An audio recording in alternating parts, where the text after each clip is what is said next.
स्वागत है दोस्तों आप सभी लोगों का फैक्ट तैयार कर पर। तो एक बार फिर से आप लोगों के सामने मैं जुड़ चुका हूं, जो कि आज क्रिकेट में जो चल रहा है अपडेट उस पर बात करेंगे कि इंग्लैंड और इंडिया के बीच जो मैच खेला गया कल, उसमें टीम इंडिया तो जीत गई, लेकिन उसके बीच जो चीजें चल रहा है, जो माहौल बनाया जा रहा है कि कुछ प्लेइंग 11 में बदलाव होने चाहिए थे जो कि नहीं हुए। उसके अलावा कुछ चीजें हैं जो उस पर डिस्कस करने वाले हैं। उसके अलावा स्टीव स्मिथ जो रूट के साथ कंधे से कंधे मिलाकर उनके साथ चल रहे हैं।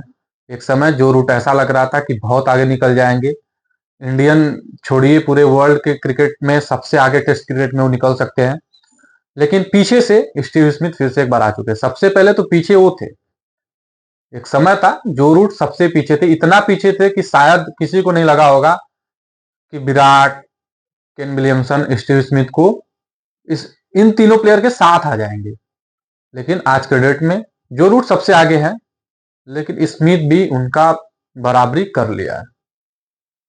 तो अब जो बराबरी हुआ है उस पर भी डिस्कस करेंगे कि आखिर टेस्ट क्रिकेट में दो प्लेयर का जो एक लेवल था वो घटा है, और दो प्लेयर का जो एक लेवल मेंटेन था, एक प्लेयर का नीचे था, ऊपर कैसे गया, तो उस पर बात करेंगे।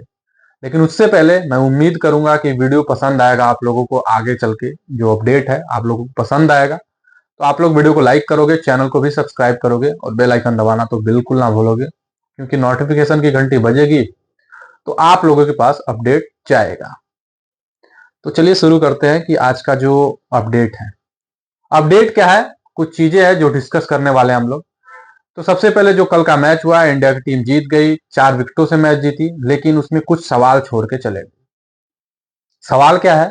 पहला सवाल यह है कि जो जायसवाल और रोहित शर्मा ओपनिंग करते हैं, जायसवाल को डेब्यू कराया जाता है, जो कि उम्मीद है कि जो डेब्यू किए उन्होंने, उनसे रन तो नहीं आया, लेकिन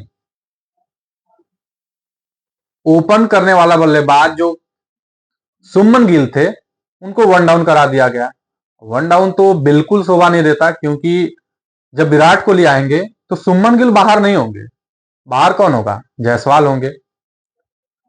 लेकिन एक और जो स्टेटमेंट आया है श्रेयस अय्यर का, श्रेयस अय्यर ने क्या बोला कि मुझे तो उम्मीद नहीं था कि मैं इस मैच में खेलने वाला हूं, लेकिन लास्ट में पता चलता है कि विराट कोहली को इंजरी है और मुझे मौका मिल गया।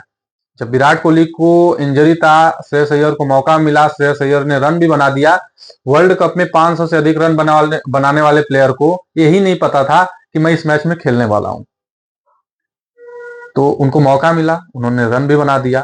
लेकिन अब जब अगर ऐसे होता कि सुमन गिल और रोहित शर्मा ओपनिंग करते, वन डाउन पर जायसवाल होते, जैसे ही विराट कोहली आते जायसवाल चले जाते। लेकिन जायसवाल को ओपन कराया गया, लेकिन दूसरे मैच में जैसे विराट कोहली फिट होंगे, विराट कोहली वन डाउन पर आ जाएंगे, सुमन गिल और रोहित शर्मा ओपनिंग करना स्टार्ट करेंगे।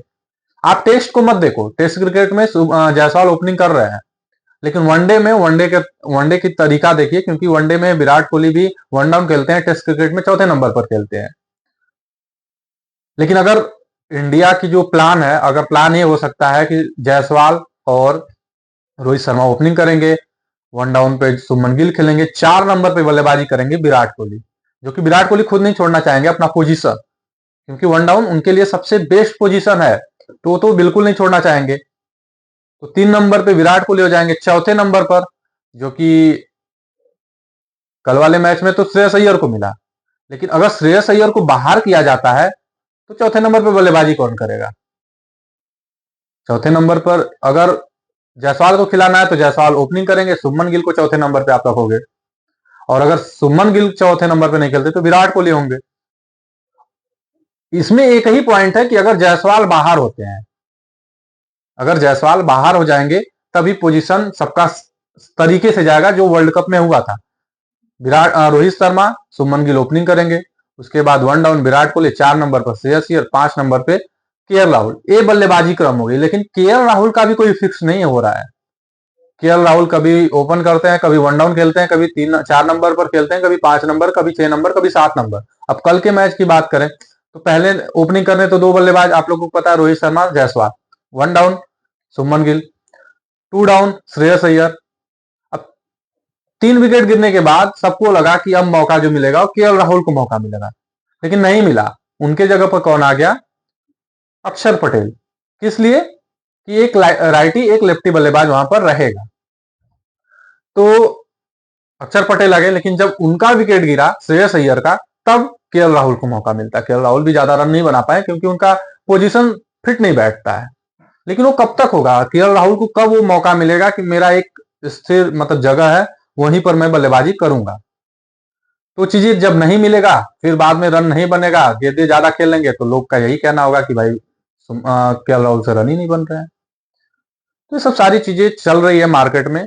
इस चीज पर भी बहुत सारे सवाल थे कि क्या ऐसे प्लेइंग 11 चैंपियन ट्रॉफी जाएगी, क्योंकि बुमराह भी बाहर हो गए हैं, बुमराह 100% फिट नहीं है।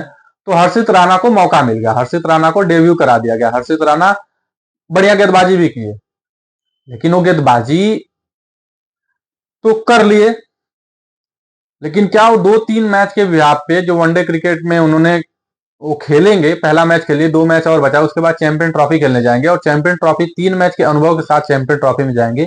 उनके पीछे सिराज पिछले कई सालों से एक कंटिन्यूटी के साथ वो मैच खेल रहे हैं, लेकिन उनको बाहर कर दिया गया है। सिराज को बाहर करके आप किसको ला रहे हो? हर्षित राणा को। हर्षित राणा को इसलिए ला रहे हो क्योंकि वो केकेआर के बंदे हैं, रिंकू सिंह केकेआर के हैं। तो आप केकेआर के प्लेयरों को भर दो, बाकी जो इतने कई सालों से खेल रहा है उसको आप बाहर कर दो। तो सब सारी चीजें तो चल ही रही है। वरुण चक्रवर्ती को भी मौका मिल चुका है। वरुण चक्रवर्ती ने किया क्या है? टी20 में किया है। फॉर्मेट के हिसाब से देखा जाता है ना, टी20 का अलग फॉर्मेट है, वनडे का अलग फॉर्मेट है, टेस्ट का अलग फॉर्मेट है। तो हर एक फॉर्मेट को अलग तरीके से देखा जाना चाहिए, लेकिन नहीं देखा जा रहा है। उसके अलावा अब जब गेंदबाजी की बात करें तो बुमराह अगर नहीं होंगे, शमी फिट नहीं है, उस तरीके से उनका रिदम नहीं है, तो एक गेंदबाज मेरे जहन में जो दिख रहा है वो सिराज है। लेकिन सिराज को भी आजकल धोखा पर धोखा ही मिल रहा है, क्योंकि सबसे पहले तो आरसीबी ने धोखा किया। इतने सालों से कैरी फॉरवर्ड कर रहे थे, हर एक मैच में उनका योगदान रह रहा था, विकेटों का मतलब एक जो सूखा रहता है उसको खत्म कर रहे थे, विकेट ले रहे थे सिराज। वनडे क्रिकेट हो या टी20, आप श्रीलंका खिलाफ देख लो सीरीज। लेकिन सबसे पहले होता है ना, जब घर में रिस्पेक्ट नहीं मिलता है तो बाहर तो बिल्कुल ही नहीं मिलेगा। तो सिराज को आरसीबी की टीम से जैसे ही बाहर किया गया, जैसे ही आरसीबी ने उनको रिटेन नहीं किया, उसके बाद जब ऑक्शन में आते हैं उनको आरटीएम से नहीं लिया गया, ना ही उनको खरीदा गया, वो जाते हैं गुजरात में।